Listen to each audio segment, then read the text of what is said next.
जय तिरंगा मेरे प्यारे दोस्तों, जय भारतीय, जय स्वामी नारायण। दोस्तों, आज की बायोग्राफी में हम स्वामी नारायण भगवान की जीवन परिचय बताने जा रहा हूँ। भगवान स्वामी नारायण हिंदू धर्म के स्वामी नारायण संप्रदाय के प्रवर्तक है। इन्हें सहजानंद स्वामी के नाम से भी जाना जाता है।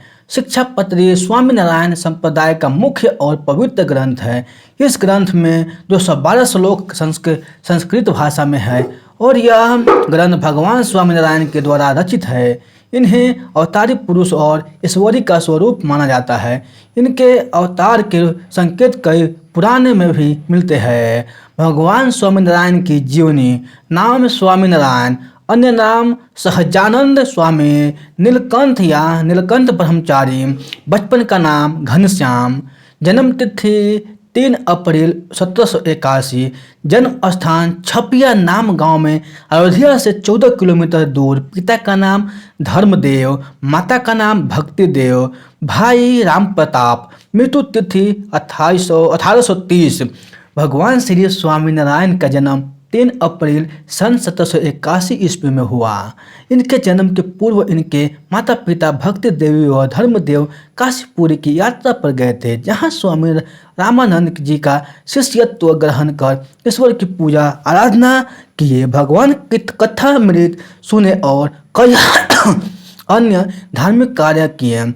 यात्रा खत्म होने के बाद अपने गांव छपिया लौटने के बाद वह शुभ दिन आ गया और भगवान श्री स्वामीनारायण का जन्म उनके घर में हुआ और इनका नाम घनश्याम रखा गया। सामुद्रिक शास्त्र के अनुसार शिशु के शरीर और दोनों पैरों में असाधारण चिन्ह दिखाई दिए, जिसे देखकर ज्योतिषों ने प्रतिभावना, दयावान, कल्याणकारी और अवतारी होने की भविष्यवाणी की।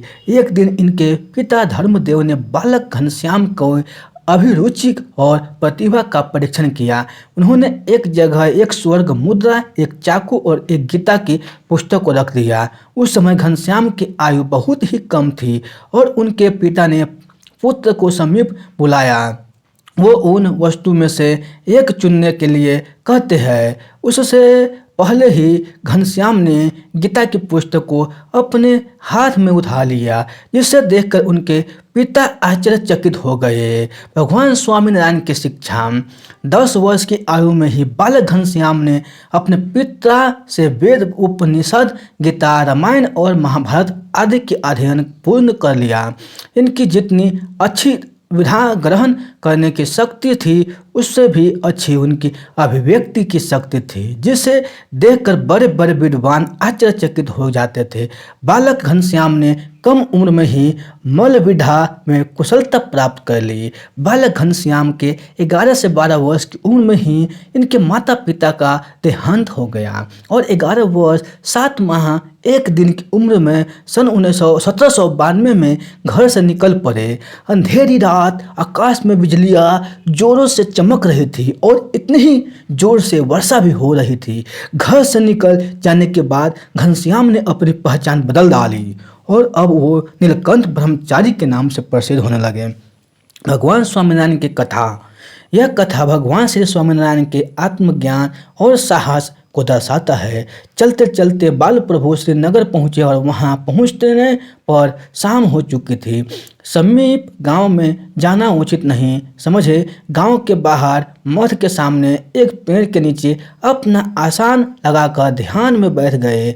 मठ के समीप एक बहुत बड़ा जंगल था, जहां एक शेर रहता था, जिसके डर की वजह से कोई रात में बाहर नहीं निकलता था। गांव और मठ के सभी लोग डरते थे। भगवान स्वामीनारायण बाल प्रभु अपने ध्यान में थे कि अचानक शेर के दहाड़ने की आवाज़ आने लगी। मठ के महंत ने खिड़की खोलकर बाहर देखा तो उनकी नज़र पेड़ के नीचे बैठे बाल प्रभु पर गई और सोचने लगे, अगर शेर आ गया तो इस बालक का क्या होगा। महंत जी ने बाहर चारों तरफ देखा और फिर दौड़कर बाल प्रभु को हिलाया और कहा, यहाँ एक शेर रहता है जो यही आसपास ही घूमता है। आप मठ के अंदर चलिए। महंत जी के बार बार आग्रह किया और मृत्यु का नाम लेकर भयभीत करने की भी कोशिश की, परंतु वे मठ के अंदर नहीं गए। बाल प्रभु थोड़ा मुस्कुराए और बोले, मृत्यु से मैं नहीं डरता। किसी भी परिस्थिति में आप मठ के अंदर जाकर विश्राम करिए। बालक की नम्र भाव से कहीं ऐसी साहसिक बातें सुनकर वे बहुत प्रभावित हुए और उन्हें लगा यह हठी बालक अंदर मठ में नहीं आएगा। इसलिए मठाधीश महाराज मठ में अंदर आ गए। थोड़ी देर बाद शेर की दहाड़ने की आवाज़ आई। मठाधीश ने जी डरते हुए खिड़की से बाहर देखने लगा।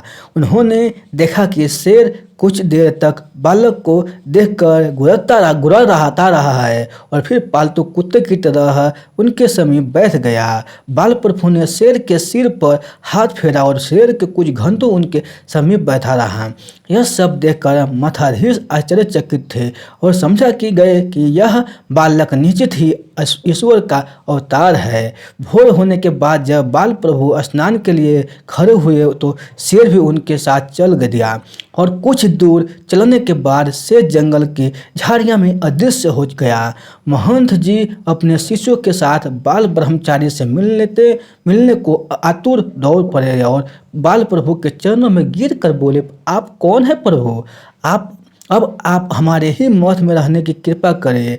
राजा की कृपा से मठ के पास सैकड़ों बीघा जमीन है और लाखों रुपए वार्षिक आय है। बाल प्रभु नीलकंठ ने सहज भाव से इतना ही कहा, संपत्ति की अपेक्षा होती तो संसार छोड़कर क्या निकलता। भगवान स्वामीनारायण की मृत्यु एक सत्य है जिसका जन्म हुआ है, उसका मृत्यु भी निश्चित है। प्रकृति के इस खूबसूरत नियम का ज्ञानी जन स्वागत करते हैं। सन 1930 ईस्वी में भगवान स्वामीनारायण ने नश्वर शरीर का त्याग कर दिया और उनकी सोच और दीक्षा का प्रचार प्रसार उनके अनुयायी पूरे विश्व में कर रहे हैं। भगवान स्वामीनारायण में के बताए मार्ग पर चलकर आज भी लोग ज्ञान और आध्यात्म के आनंद में सरोवर होकर विश्व कल्याण में अपना योगदान दे रहे हैं।